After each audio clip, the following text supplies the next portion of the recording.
Bonjour à tous pour ce nouveau culte confiné. Je pense que tout le monde se porte bien. J'ai des nouvelles des uns et des autres, donc tout va bien. J'aimerais ce matin parler de la souveraineté de Dieu dans le livre de Job. On ne va pas lire tout le livre, mais on va lire dans le chapitre 2, les versets 1 à 10. Donc Job, chapitre 2, versets 1 à 10. Or, les fils de Dieu vinrent un jour se présenter devant l'Éternel, et Satan vint aussi au milieu d'eux se présenter devant l'Éternel. L'Éternel dit à Satan, « D'où viens-tu » Et Satan répondit à l'Éternel, « De parcourir la terre et de m'y promener. » L'Éternel dit à Satan, « As-tu remarqué mon serviteur Job ? Il n'y a personne comme lui sur la terre, et c'est un homme intègre et droit, craignant Dieu et se détournant du mal.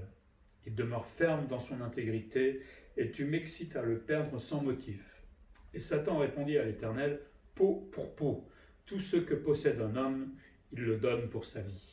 Mais étends ta main, touche à ses os et à sa chair, et je suis sûr qu'il te maudit, en face. » L'Éternel dit à Satan, « Voici, je te le livre, seulement épargne sa vie. » Et Satan se retira de devant la face de l'Éternel, puis il frappa Job d'un ulcère malin, depuis la plante du pied jusqu'au sommet de la tête, et Job prit un tesson pour se gratter, et s'assit sur la cendre.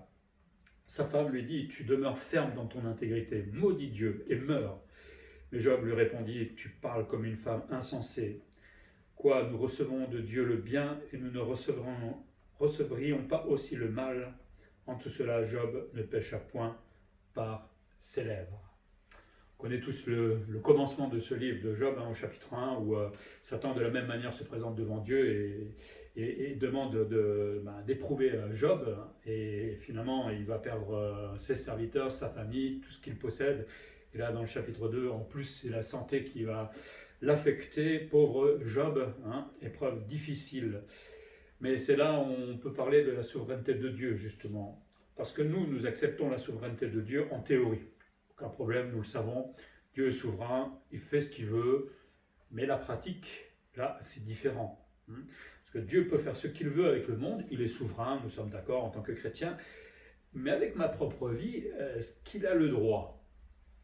Là, c'est peut-être différent. Il faut savoir que quand on parle de souveraineté de Dieu, Dieu ne joue pas avec nous ou avec les hommes, parce que, et on le voit dans le livre de Job, toute épreuve a un but. Et le but, évidemment, en particulier pour le chrétien, c'est de croître spirituellement. Job est pour nous, et pour moi en tout cas, un exemple excellent, parce que ce n'est pas le super chrétien qui, face à l'épreuve, va dire « j'ai la foi, j'ai pas mal, j'avance ». Non, il reste complètement humain, il est malheureux, il souffre, il s'humilie devant Dieu, il questionne Dieu, et ce qui est le plus impressionnant au bout, c'est peut-être ce qui nous manque des fois, c'est qu'il l'adore. Voilà. Donc on va un peu parler de cette souveraineté de Dieu dans notre vie. Premier point qu'on pourrait voir dans le livre de Job, on ne va pas voir totalement le livre parce que ça serait trop long, mais la souveraineté d'abord de Dieu dans l'épreuve de Job. Ce qu'on voit dans ce livre, c'est que Dieu connaît l'homme qui va être mis à l'épreuve. Job était connu par Dieu comme un homme qui le craignait. On voit ça dans Job 1, verset 1 par exemple. Il y avait dans le pays d'Uz un homme qui s'appelait Job, et cet homme était intègre et droit, il craignait Dieu et se détournait du mal. Un peu plus loin, verset 8, l'Éternel dit à Satan, « As-tu remarqué mon serviteur Job ? Il n'y a personne comme lui sur la terre, c'est un homme intègre et droit, craignant Dieu et se détournant du mal. » Dieu connaissait Job parfaitement, et il dit de lui qu'il se détournait du mal, c'est-à-dire de tout ce qui était mauvais, malin, ou qui était non heureux, d'après la définition du mot. C'était aussi un homme éminent, pas reconnu que par Dieu, mais certainement par les hommes, reconnu par tous les fils de l'Orient, on voit ça au verset 3. Et cet homme restait ferme dans son intégrité, c'est-à-dire qu'il restait tranquille, parfait et innocent, face à Dieu certainement. Et il dit aussi qu'il ne péchait pas par ses lèvres, c'est-à-dire qu'il n'attribuait rien d'injuste à Dieu. Il a subi beaucoup de choses, mais il n'a pas dit « c'est de ta faute, Seigneur ». Alors, ça ne veut pas dire qu'il ne réfléchissait pas, mais il n'accusait pas Dieu de son malheur. L'épreuve, finalement, ne touche pas seulement les méchants. Ce que nous apprend un petit peu le livre de Job et l'histoire de Job, elle atteint également les justes et même les plus justes d'entre eux et les plus pieux. Parce que l'épreuve, c'est aussi un test que Dieu permet parfois dans la vie d'un croyant pour évaluer ses réactions et évaluer la foi qu'il a réellement en Dieu. Et en même temps, c'est un signe de confiance que Dieu fait à l'égard de son serviteur, c'est ce qu'il fait à Job. Dieu avait confiance en Job, c'est pour ça qu'il a autorisé Satan d'agir, avec évidemment les limites qu'il lui a concédées, mais Dieu avait confiance dans son serviteur. Dieu connaît également les réactions que Job va avoir. Dieu est omniscient, donc forcément il sait par avance comment son serviteur allait agir. Il sait par exemple que Job s'humiliera devant lui dans l'épreuve. Il va déchirer son manteau, il va se raser la tête, c'était des signes d'humiliation profonde. Puis il se prosterne encore. Là encore, c'est une humiliation devant Dieu, mais en même temps, ça démontre sa complète dépendance de Dieu. Voilà, je ne peux plus rien faire, je suis vraiment devant toi, nu devant toi, Seigneur, et je te fais confiance.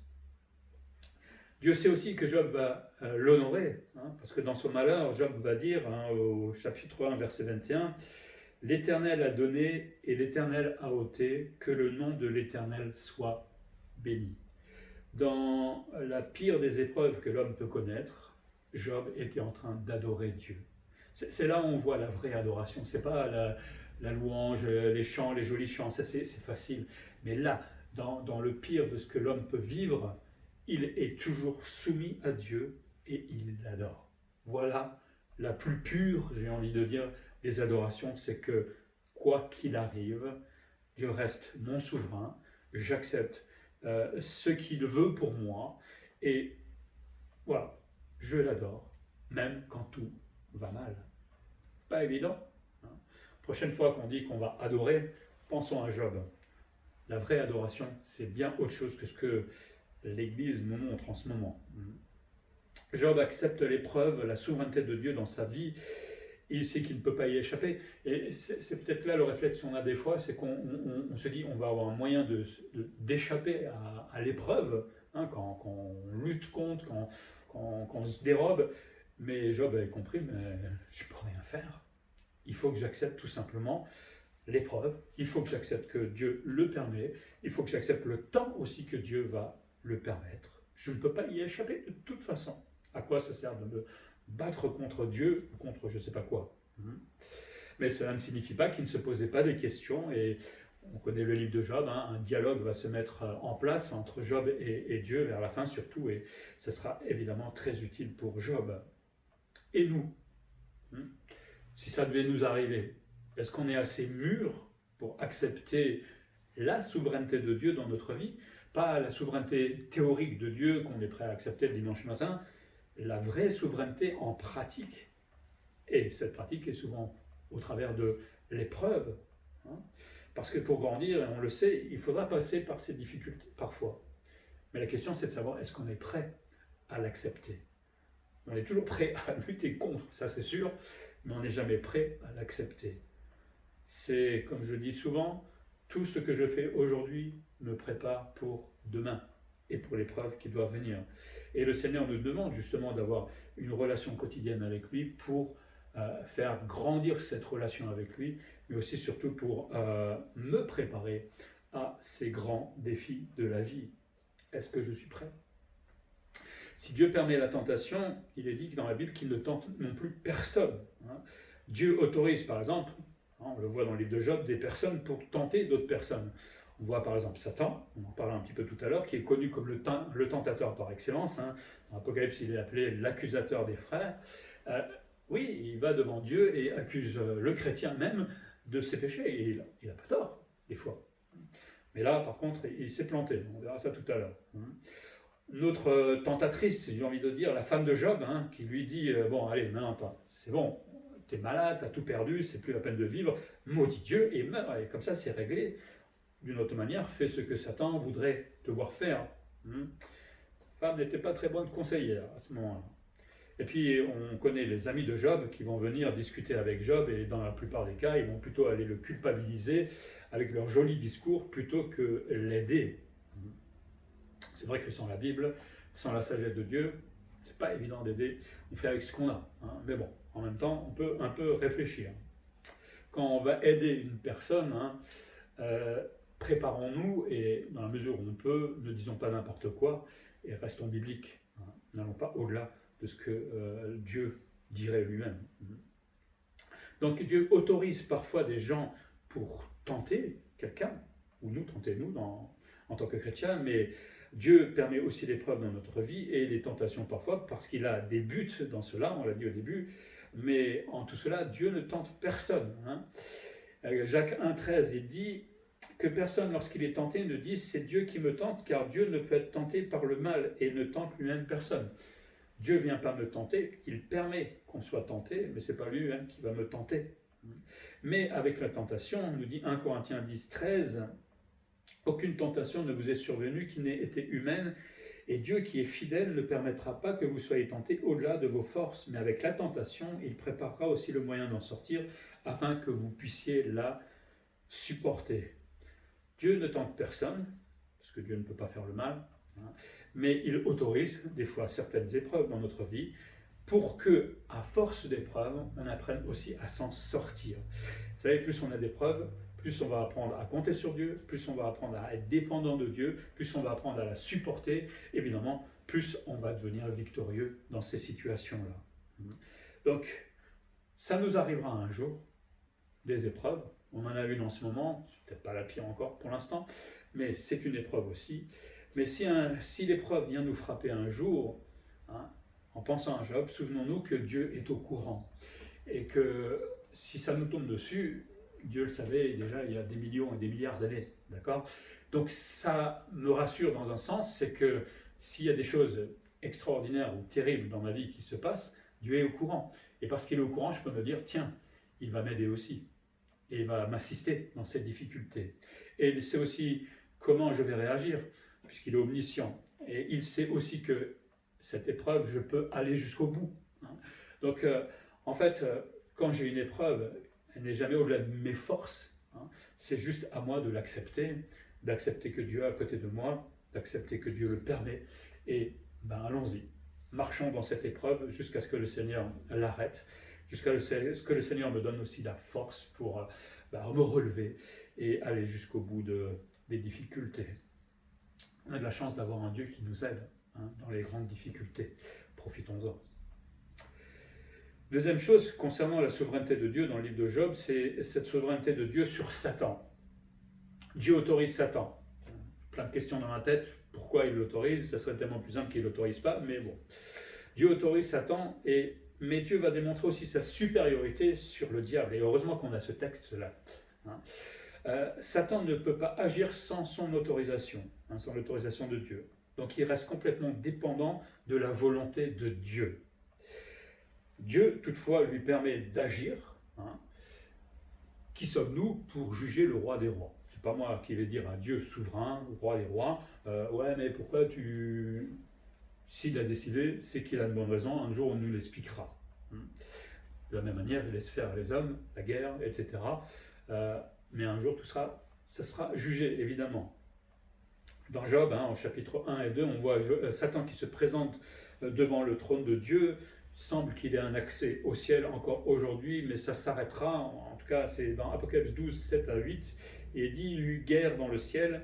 Michel et ses anges combattirent contre le dragon, et le dragon et ses anges combattirent, mais ils ne furent pas les plus forts, et leur place ne fut plus trouvée dans le ciel. Et on sait que Satan va être projeté sur la terre. Donc peut-être qu'aujourd'hui, il a encore accès auprès du ciel.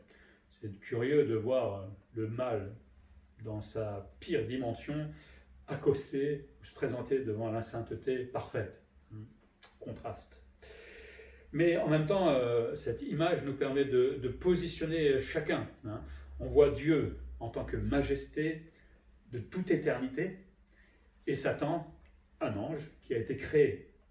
Et le contraste est fort parce que Satan, créé, vient défier le Dieu éternel.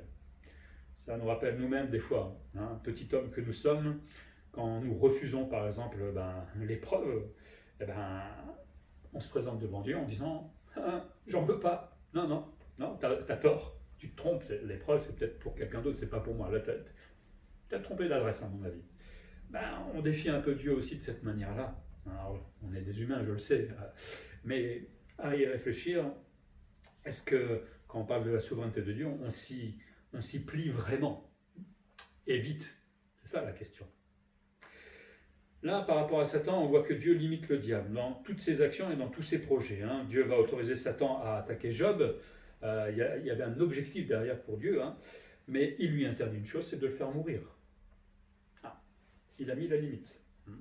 Ça nous rappelle qu'il n'y a pas d'épreuve au-delà de nos forces. Et Dieu a permis à Job certaines épreuves, mais pas au-delà de ce qu'il pouvait supporter. Enfin, déjà, Job, c'est pas mal ce qu'il a enduré. Dieu connaît son serviteur, donc il connaît aussi les limites de son serviteur et tout ce qu'il peut supporter. Et ça, quand on sera dans l'épreuve la prochaine fois, rappelons-nous de ça. Dieu me dit, je sais à quel point tu peux souffrir, je n'irai pas plus loin. Donc quand moi je dis, c'est impossible de souffrir plus, je suis en train de mentir. Donc à moi d'accepter aussi que peut-être je ne m'en rends pas compte, je suis peut-être plus fort que je le crois parfois.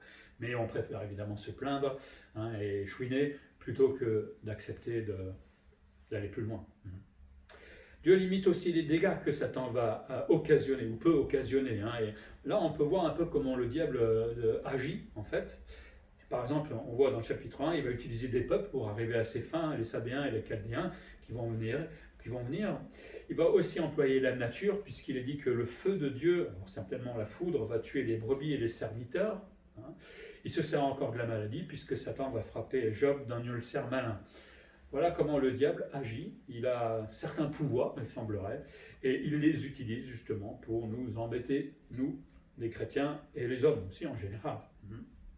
Et malgré tous ces moyens, le diable ne peut pas détruire ou faire mourir Job. Dieu a restreint le mal qu'il pouvait lui faire.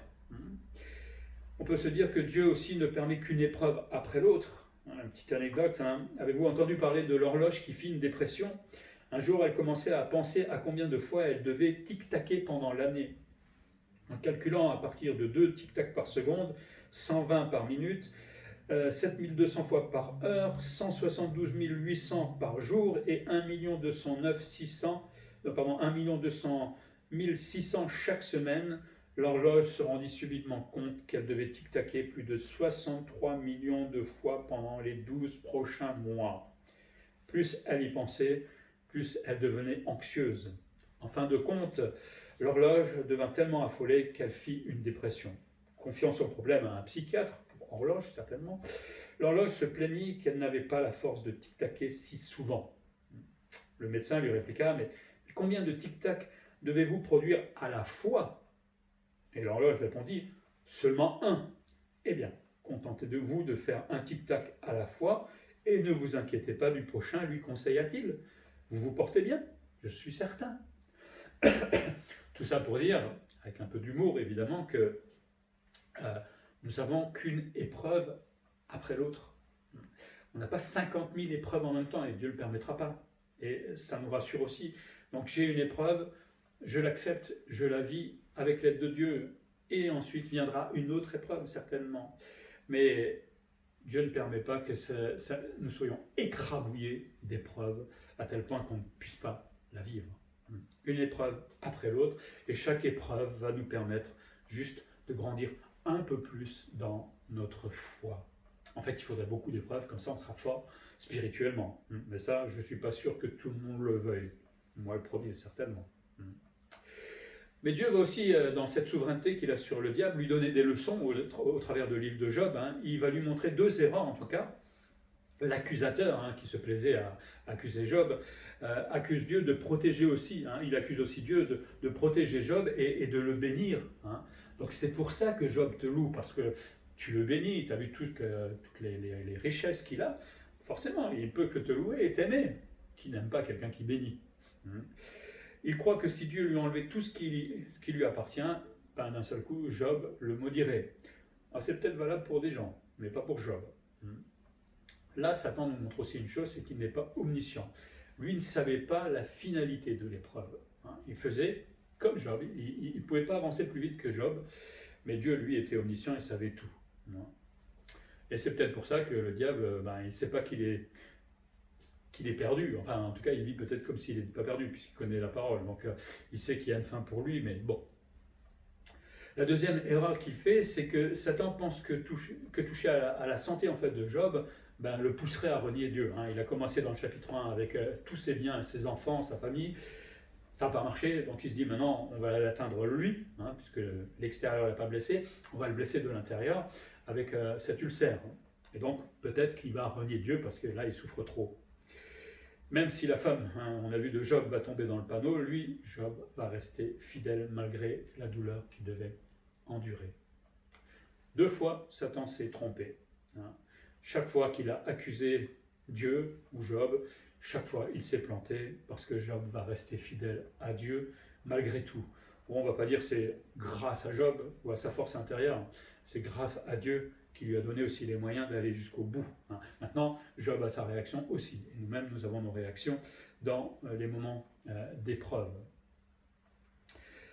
Ce que cette souveraineté de Dieu sur Satan peut nous apprendre, c'est qu'elle doit nous réjouir d'une certaine manière parce que le diable est soumis à Dieu et il ne pourra jamais aller dans tous les délires de ses actions parce qu'il est chaque fois limité par rapport à la volonté de Dieu. Satan ne peut pas aller plus loin que ce que Dieu permettra pour chacun d'entre nous. Donc quelque part, ça nous réjouit parce que Satan n'a pas toute autorité sur nous, mais c'est Dieu qui est souverain dans toutes ses actions. Et ça, finalement, ça nous rassure. Troisième chose qu'on peut voir dans le livre de Job, c'est la souveraineté de Dieu sur tous les hommes. On pourrait parler en général.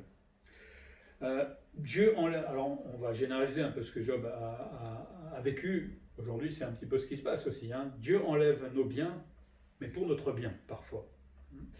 On le sait, ce que Job a perdu était considérable à son époque.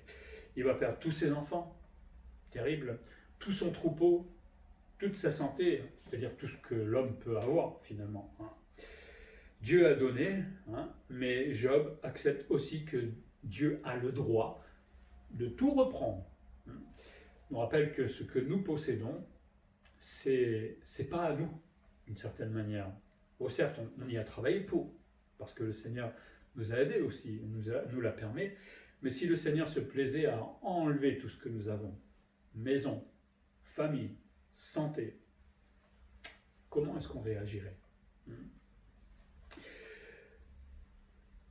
Job nous apprend qu'il n'était pas fidèle uniquement pour ce qu'il possédait, pour la joie d'avoir une belle famille, la joie d'avoir de l'argent, un beau troupeau. Il n'était pas fidèle que pour cela. Il n'était pas fidèle uniquement pour les biens matériaux ou familiaux. Il était fidèle parce qu'il aimait Dieu, tout simplement. Et il bénit Dieu dans son épreuve, j'ai envie de dire. Et sa motivation n'est pas matérielle, mais sa motivation de bénir Dieu était tout simplement sa soumission à Dieu. C'est là où on voit si vraiment j'aime Dieu, si je lui suis vraiment soumis. Quand je perds tout, quelle est ma réaction ? Est-ce que je dis encore que Dieu me bénit ? Et pour Job, il y avait une bénédiction quelque part. C'était celle de dire Dieu me bénit parce que je ne meurs pas. Et ça, c'est une bénédiction aussi. On a tendance à croire que la bénédiction, c'est toujours l'argent. Alors, l'évangile de prospérité, c'est ce qu'il raconte aujourd'hui. Mais la bénédiction de Dieu, c'est aussi parfois d'être dans la pire des épreuves, mais d'être simplement gardé par Dieu. Ça, c'est une bénédiction. D'être limité dans l'épreuve, ça aussi, c'est une bénédiction. On n'a pas tout à fait la bonne définition des fois de la bénédiction. Alors, est-ce qu'on accepte, nous, que Dieu nous bénisse en positif ? Je pense qu'il n'y a personne qui va dire non. Évidemment qu'on accepte que Dieu nous donne tout dans notre vie, la santé, l'argent pour au moins manger et vivre, et le vêtement, une belle famille. Évidemment qu'on va dire oui, Dieu me bénit. Mais ce que je veux dire, que Dieu me bénit quand il m'appauvrit. Là, c'est un peu plus difficile, c'est surtout un peu contre nature et contre mes projets, évidemment, parce que moi, je n'avais pas prévu ça dans ma vie. Mais quand Dieu permettra cela dans ma vie, il ne faut pas dire que je ne suis pas béni de Dieu. Loin de là, je suis toujours son enfant, que je sache. je suis toujours sauvé pour l'éternité au travers de Jésus-Christ, parce que j'ai donné ma vie au Seigneur. Je suis toujours béni. La bénédiction ne dépend pas de ce que nous possédons, la bénédiction dépend de ma relation avec Dieu. Mais Dieu fait toujours tout pour notre bien. Même quand tout nous semble noir, Dieu fait encore les choses pour notre bien. Petite histoire qui parle quand tout semble désespéré. Tout cela me fait penser à l'histoire d'un homme qui avait fait naufrage sur une île déserte. Il construisit avec soin une petite hutte pour s'abriter et pour ranger les quelques affaires qu'il avait pu préserver de la tempête. Pendant des semaines, il survécut avec, pour seule compagnie, le soleil brûlant, les nuits fraîches et les tempêtes tropicales. Il pria et scruta à l'horizon pour tâcher d'apercevoir un navire. Rien. Puis un soir, après être allé chercher de la nourriture, il constata avec horreur que sa petite hutte était en flammes. Consterné, il resta cloué sur place, incapable de remédier au désastre. Ses rares affaires venaient de partir en fumée. Ce soir-là, il se blottit près des cendres, au bruit des vagues déferlantes sur la plage, totalement désespéré. Mais le lendemain matin, en se réveillant, il remarqua un bateau ancré près de l'île. C'était le premier qu'il voyait depuis des semaines. N'en croyant toujours pas ses yeux, il entendit un bruit de pas, puis la voix du capitaine qui lui dit « Nous avons perçu votre signal de détresse et nous sommes venus à votre secours. » Tout ce que le pauvre naufragé possédait avait dû être détruit avant qu'il puisse être découvert et sauvé. Dieu semblait bien loin et pourtant il œuvrait sur les deux tableaux. Il avait amené le bateau tout près de l'île jusqu'au bon moment et il avait réduit à néant les ressources du naufragé pour le jeter à genoux. Parfois nos épreuves, on se dit mais à quoi ça sert? Et on est des êtres humains évidemment, mais en même temps, Dieu joue sur plusieurs tableaux en même temps. Alors, c'est pas toujours évident pour nous, parfois on le comprend, mais ce que nous devons comprendre, c'est que quand la difficulté est là, Dieu est souverain, et s'il est souverain, il le permet dans un but. Et un jour, certainement dans le ciel, ou avant, je l'espère, on comprendra le but recherché par Dieu. Souvent, c'est la patience, l'acceptation de passer d'une belle vie à des difficultés, la soumission à Dieu, la dépendance, la foi, enfin voilà, il y a beaucoup de choses et d'objectifs quand l'épreuve est là. Mais à nous de l'accepter. Dieu est souverain sur la vie et la mort aussi. On l'a dit tout à l'heure, Dieu a interdit à Satan de prendre la vie de Job, parce qu'il n'y a que Dieu seul qui décide quand c'est le moment pour l'homme de quitter la terre, et soit de le rejoindre, soit de partir pour l'enfer. Lui a le droit sur les hommes, parce que lui est le créateur, c'est pas le diable. Lui, Dieu est le créateur, lui est leur sauveur, pour ceux qui l'acceptent évidemment, lui est le souverain sur toute l'humanité. On peut se poser la question, pourquoi les enfants de Job sont morts? Dieu ne dit rien du pourquoi de leur mort, et moi je ne vais pas inventer quelque chose juste pour faire plaisir à quelqu'un, mais peut-être que le diable a utilisé ça pour faire le plus mal possible à Job. La famille, c'est quelque chose de difficile à perdre. Et Satan, de toute façon, s'il veut nous faire tomber, il ne va pas employer les choses qui ne nous font pas du mal, évidemment. Donc il va employer ce qui fait le plus de tort à l'homme. Mais ça, c'est à nous de nous y préparer aussi. En ayant cette vérité en tête, se dire que si l'épreuve, et si elle vient du diable, s'il vient nous tenter, il ne va pas employer ce qui est le facile pour nous. Il va employer ce qui nous fait le plus mal, ce qui parfois nous rend esclaves aussi. Et vous savez, c'est peut-être dur ce que je vais dire, mais quand on idolâtre sa famille, quand on idolâtre le matériel, quand on idolâtre notre maison, notre profession, bref, quand on idolâtre des choses, au moment où Dieu autorise Satan à nous les enlever, comment on va réagir? Et Satan va l'utiliser, justement, parce qu'il sait que c'est ce qui va nous faire le plus mal. Je ne dis pas qu'il ne faut pas aimer sa famille, on est bien d'accord, qu'on ne peut pas avoir du plaisir à avoir une maison, avoir un travail qui nous plaît, ce n'est pas ça. Mais on peut en arriver à un moment à idolâtrer ces choses-là, parce qu'elles vont prendre la place de Dieu. Et on les a tellement mis au fond de notre cœur que Satan va les utiliser. On sait tous qu'un jour, notre femme, nos enfants peut-être, on sait qu'on va devoir partir les uns et les autres. Ça ne veut pas dire qu'on n'aime pas sa famille, mais il faut savoir aussi s'y préparer. Hein. Mais idolâtrer et mettre ces choses trop dans notre vie, ben Satan va les utiliser pour nous faire très très mal. À nous d'avoir un juste équilibre. Normalement, celui qu'on doit adorer, c'est Dieu, c'est pas le matériel, c'est pas ma maison, c'est Dieu.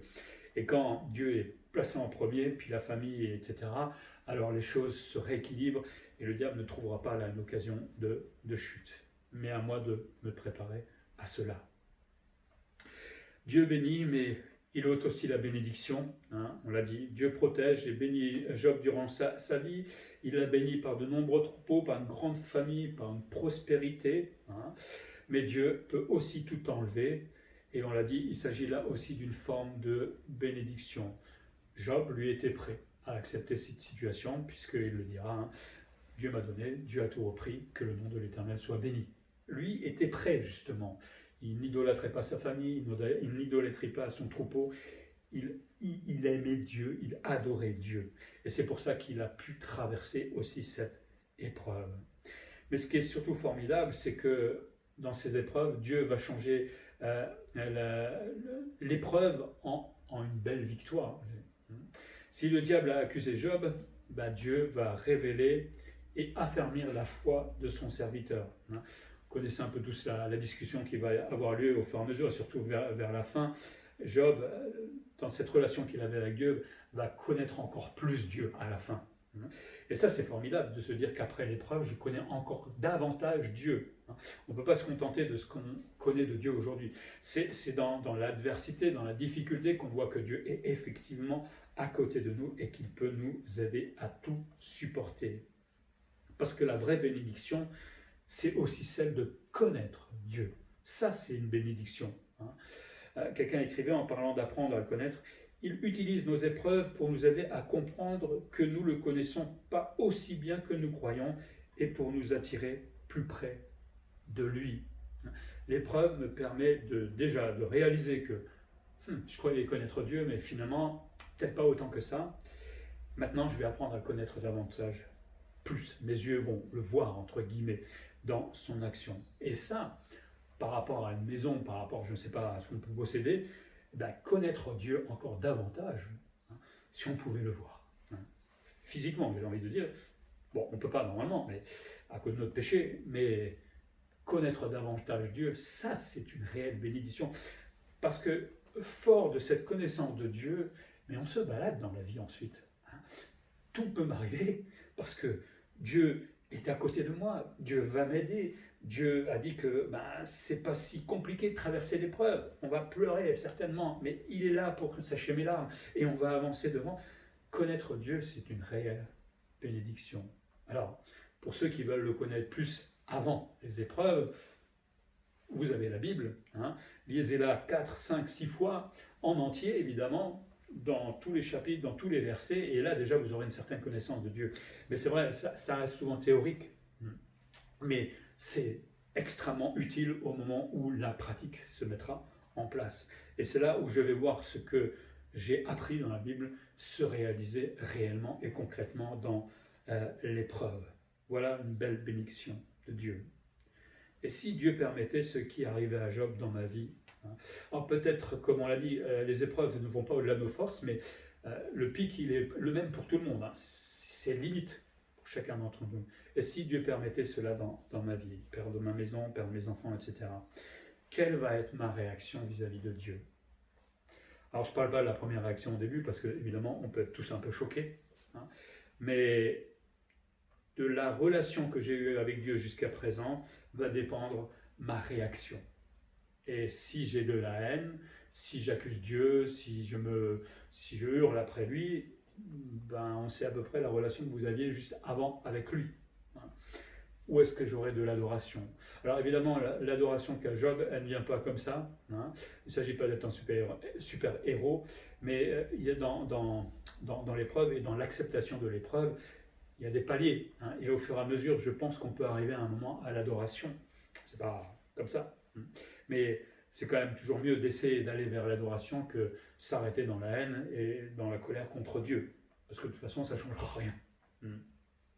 Suis-je prêt personnellement, suffisamment mature pour pouvoir vivre ces choses-là sans renier le Seigneur? La question, je peux la poser que pour moi-même. Et cette pandémie, justement, moi je crois qu'elle est là aussi pour nous faire réfléchir, nous en tant que chrétiens. On allait à l'église, on vivait notre vie chrétienne tranquillement, mais est-ce que je suis vraiment prêt pour des vraies épreuves, hein? Pas les petits bobos de la vie, le petit chômage, les petites... on se comprend bien, mais pour les vraies, réelles épreuves de la vie. Alors la pandémie est déjà une épreuve, c'est pas évident, hein. On a la chance que le Seigneur préserve chacun d'entre nous déjà de la maladie elle-même. Quelle bénédiction dans l'épreuve, n'est-ce pas?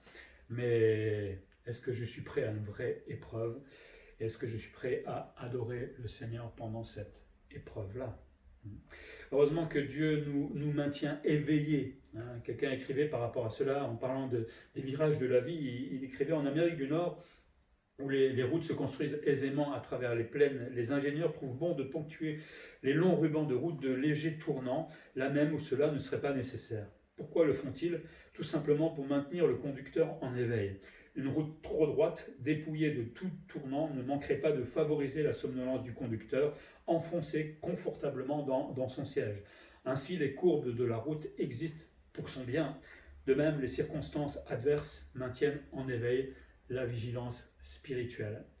Heureusement que de temps en temps, Dieu permet qu'il y ait des virages, hein, dans notre vie, parce que sinon, on s'endormirait tranquillement dans notre foi. Les virages nous réveillent, les virages nous stimulent, hein, les virages nous permettent de nous poser des questions par rapport à notre foi, où en est ma vie chrétienne. Merci Seigneur pour ces virages, j'ai envie de dire, même si j'aime pas le dire en même temps, parce que j'aime pas trop les épreuves, mais elles sont là, plus ou moins fortes, tout simplement pour nous maintenir éveillés. Là aussi, c'est une bénédiction d'avoir un Dieu qui sait que naturellement le chrétien va s'endormir s'il ne se passe rien, hein, si tout va bien, et il nous aime tellement qu'il nous permet des fois des épreuves. C'est de l'amour aussi, hein, parce que ça nous réveille, ça nous permet de mûrir spirituellement, ça nous permet de continuer d'avoir une vraie relation avec Dieu. Finalement, si la relation avec Dieu dépendait que de mes forces, je crois que personne n'y arriverait. Heureusement que Dieu nous secoue de temps en temps par quelques orages pour que justement nous continuions à marcher et à vivre notre spiritualité avec lui. Le chrétien devrait accepter que Dieu est souverain sur sa vie. Et là, quand on parle maintenant d'être souverain sur sa vie, on a bien compris que le plus terrible peut m'arriver, mais je continue à dire que Dieu a le droit, qu'il est le souverain sur ma vie, et que Dieu peut le bénir dans toutes les circonstances, hein, bonnes ou mauvaises. Le Seigneur me bénira dans toutes les circonstances de ma vie. À moi, évidemment, de les capter, de les comprendre aussi. Pour terminer, dans sa souveraineté, Dieu permet l'épreuve pour tester notre foi et pour nous faire mûrir. Il y a un objectif de la part de Dieu dans l'épreuve, c'est de nous faire grandir. Si le diable rôde pour nous faire chuter, parce que la Bible nous dit que le diable rôde comme un lion rugissant et il cherche à nous croquer, évidemment, le Seigneur, lui, va aider son serviteur dans l'épreuve, à condition évidemment qu'il accepte l'épreuve et qu'il se confie en l'Éternel et prenne sa main, évidemment. Autrement, ça va être compliqué. Accepter la souveraineté de Dieu signifie aussi que la bénédiction concerne les bonnes et les mauvaises choses. Et ça, j'espère qu'on le comprend aujourd'hui, que Dieu bénit même quand tout va mal. Ça, c'est peut-être une lueur d'espoir dans l'épreuve, dans la difficulté, mais Dieu me bénit aussi quand tout va mal. Dieu me bénit en ce moment dans la pandémie. Dieu me bénira chaque fois que tout va mal, à moi simplement de le découvrir. Mais surtout, et c'est là où on va terminer, la souveraineté de Dieu rappelle aussi la sécurité que le croyant a en Dieu. Parce que Dieu, il sait tout. Il savait les projets du diable pour Job. Il savait comment limiter. Hein. Dieu limite le diable, mais il limite aussi notre épreuve. Et en plus, Dieu peut absolument tout. C'est-à-dire qu'il peut m'aider à traverser l'épreuve, freiner peut-être l'épreuve pour qu'elle ne soit pas trop difficile. Bref, je peux traverser tranquillement l'épreuve parce que Dieu est souverain. Donc, finalement, en tant que chrétien, dans la difficulté, je peux que me sentir en sécurité. Voilà pour cette souveraineté de Dieu dans le livre de Job, que ça nous aide à réfléchir.